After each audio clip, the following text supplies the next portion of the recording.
नमस्कार दोस्तों, 135 सीट में जमकर पकड़ बनाने के बाद कांग्रेस ने बीजेपी को कर्नाटका में धोबी पछाड़ दिया है। लेकिन ये सब कैसे हुआ?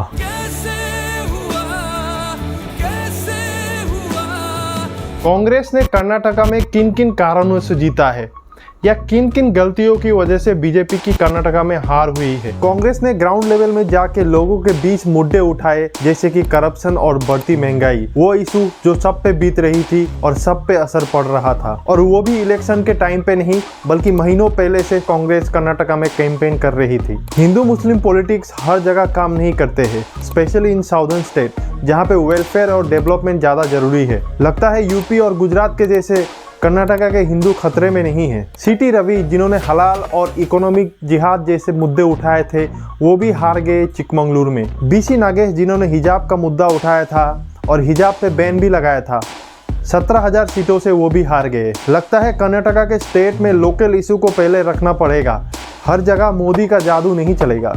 और बीजेपी के पास लोकल लेवल में कोई स्ट्रॉन्ग रिप्रेजेंटेटिव भी नहीं था। येदियुरप्पा 80 साल के हो गए हैं, उतना उम्र में कितना ही कैंपेन कर पाएंगे। जब बीजेपी ने कर्नाटका में चुनाव प्रचार करने के लिए नेशनल लीडर इंपोर्ट किया, तब कांग्रेस ने वहां वोकल फॉर लोकल को चुना और लोकल लीडर्स को आगे रखा।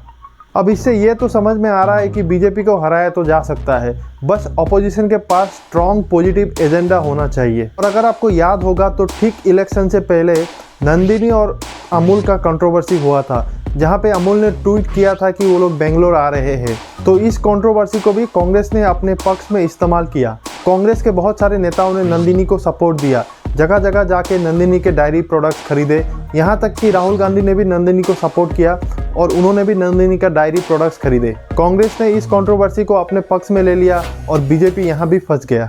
और कांग्रेस ने सिस्टमेटिकली बीजेपी की कमियों पे वार भी किया, जगह जगह पे सीएम के पोस्टर लगाए और 40% कमीशन सरकार जैसे स्लोगन लगाए, जिससे बीजेपी के इमेज पे बहुत बुरा असर पड़ा।